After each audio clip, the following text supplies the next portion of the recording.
Hello and welcome. So Street Racer for me is one of those games that fits into like this very specific category. It's kind of, although this game was released on 16-bit systems, it's one of those where the 32-bit systems are coming out, so it's like basically somebody at Ubisoft must have sat there and been like, well, I assume it's what I'm not talking politics here. Yeah, it was a Ubisoft game. Yeah, so somebody must have basically sat there at Ubisoft and said, right, there's a new console generation coming out, Nintendo's not there, let's make a kart racing clone, basically a Mario Kart clone, and kind of make it street and appeal to the kids. So we're gonna make sure I was right. There we go. We're gonna go championship. I'm gonna go for the easiest one. It's the only one that's unlocked anyway. Yeah, and I'll put this game into the same sort of category as games like Saints Row.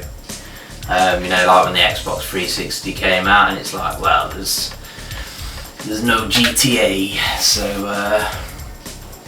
we'll make a GTA clone and rush it out. So yeah, it's one of those sort of Me Too games from the publisher, like, I want a slice of that pie. I do kind of have fond memories of the game, not this particular version. It was one of the first games that I got with my original PlayStation when I first got it. I've said this many times in videos before, but yeah, basically one Christmas I got it. Basically, it was like a Toys R Us deal where you got your PlayStation, and then you got like 6 other games. So this was one of those. I've not compared the Saturn and the PlayStation versions to my knowledge. I don't think I own the PlayStation version. I have compared this game to both the Mega Drive and the Super Nintendo versions, and they are all different. Essentially they're all kart racing games, but there are differences. For example, for a start, the Mega Drive doesn't support the same Mode 7, is it, whatever, that the Super Nintendo does. The Mega Drive doesn't support that, so the graphics are different, very different. And I believe those games don't have all of these stars and pickups. I may be incorrect there, but I do remember that there being, if they do have the pickups, they have like different ones or something. And obviously this game is going to have better sound because of, well, in theory better sound because it's CD quality, obviously. So yeah, this isn't the easiest kart game because some of you can't kind of, as you can see, get round the track like with your foot to the floor, basically. I'm going to continue anyway. We're in second place and we're playing as Biff, who looks like a Nazi skinhead, which is an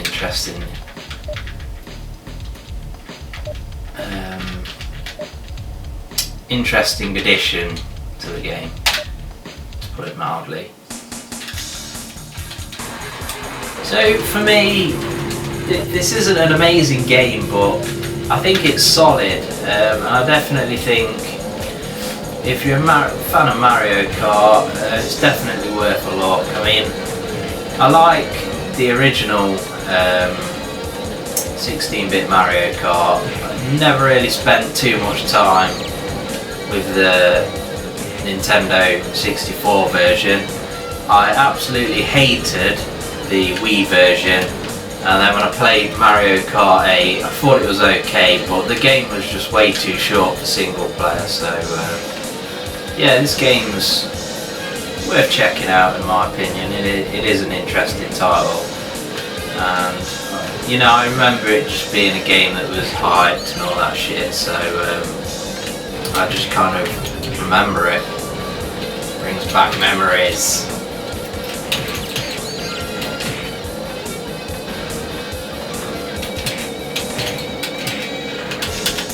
And you can punch people. Yeah, there we go. Got that bitch. Hey, fatty boom boom. Yeah. Got a baseball bat, motherfucker. Runs pretty nicely. Quite smooth. Nice scrolling. Decent animation. I do like the way that the 2D sprite, which you're controlling on your screen, does have kind of a pseudo 3D look to it, kind of effect going on. The music's forgettable, but most early 32-bit games had shit music anyway. It wasn't really until the PS2 era when official soundtracks really got going. I mean, you struggle to release a lot of you know, games in genres nowadays without an official soundtrack. Like when Watch Dogs came out, I just felt insulted by the soundtrack. It wasn't, you know, it wasn't current enough for me. So yeah, most games in this era had shitty soundtracks. Now we're going to continue again, and we keep coming in second. That's no good, is it? We need to be first.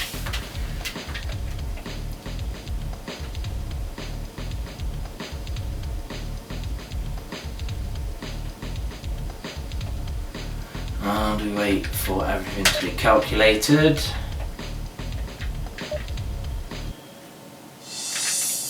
And we have another ace.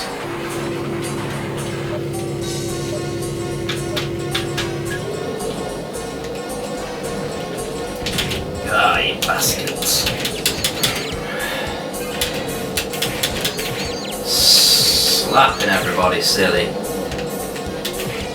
Caveman. Chase this pussy down. Hit that pussy, literally. Come here. Sexy bitch. Take pennies off. Yeah.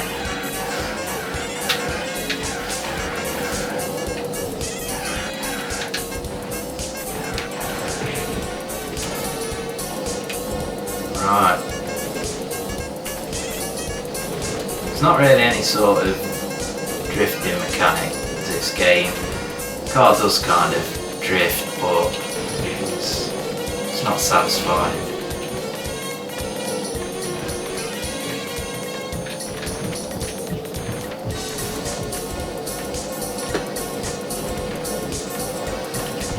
Yeah, jump over the corners. Oh, little shit, my pants! This music's kind of annoying.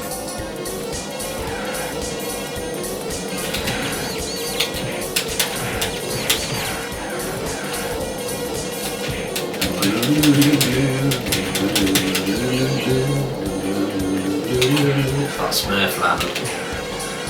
Yeah, Franken bitch.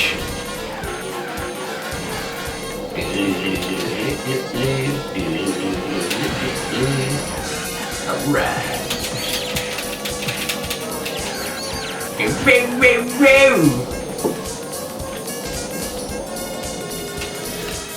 Alright.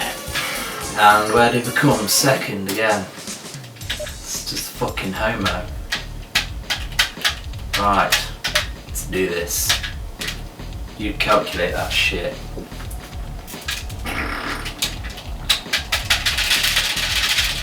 Nice rattly Saturn controller.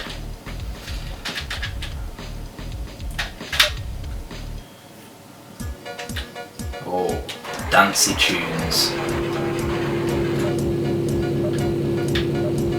I assume there's a way of getting a decent kind of boost or something at the start, like you could get on like Mario 64 and shit. Mario Kart 64 even. I'm guessing this is probably my character's hometown of like Germany. Home country. Hometown in home country, should I say. No. God damn it. So you pick the bomb up, and then unless you hit somebody else before the timer runs down, it blows you up. And if you hit one of them straight up bombs with the fuse going and everything, then you just blow up. Yeah. Oops. Grass slows you down, dickhead. You get the rockets. I've not really been using them because you struggle as it is to get kind of round the track. The boost doesn't really seem to help you because there's no such real straights to speak of, which kind of sucks. Sideways, nitrous, straight dip, and that bitch again in first place. Fucking get that whore. Gotta get that whore. Gotta get that whore. So even using the boost, can't catch the bitch. She's got a timer on her as well. Cunt fuck. Oh, yeah, she was in first. Beat these bitches, lapping their ass. The greaser guy used to be my favourite character. It kind of reminds me of Spider for obvious reasons off Bankroll Machines. Oh, come on. She's done me again, so definitely the key to actually coming anywhere other than second is fucking, I swear I lap them pussies, but he's overtaking me and putting me into third place.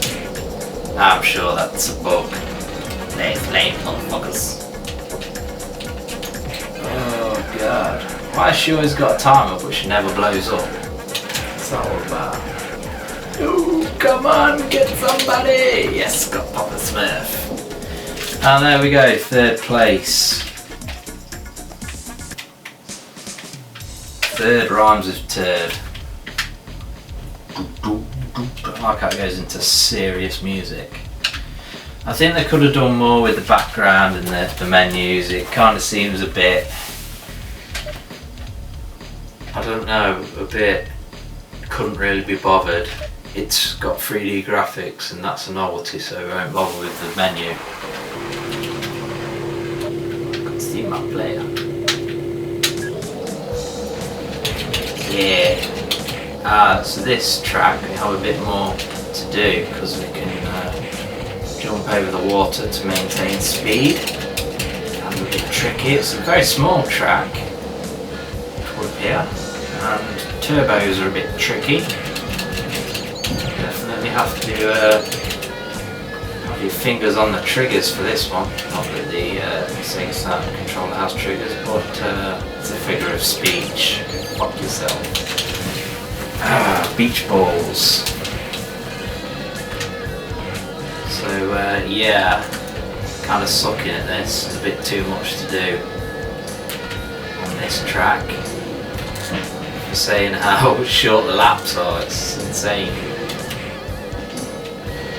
I would say probably that what lets this game down the most isn't really the handling or the graphics or the music. It's simply just the course design isn't very memorable. I mean, the characters could have been memorable, but unfortunately, due to the game that they're in not being that great because of tracks not being memorable, you know, the characters aren't being memorable. I'm getting sick of hitting them palm trees every fucking lap now, and that one as well. No palm trees now. Left lap, and I'm fucking sucking, man. What's going on? Oh, what the hell happened there? 5th place, that sucks. So yeah, there we go. Street Racer for the Sega Saturn. It's not an amazing game. It's kind of like Mario Kart with a couple of extra sort of ideas tacked on. But the course design is mediocre. I don't mind the characters. The characters aren't too overly ridiculous and in your face. Graphics are nice. The sound is okay. But yeah, it's all about the course design really, and it's unfortunately not up to scratch. I'd say it's like a 6 out of 10 game all day long, so it's worth checking out, and I'd definitely pick it up for the Saturn, but it's not going to win any awards. Well, it didn't win any awards, I assume, just speculating, but yeah, it's average.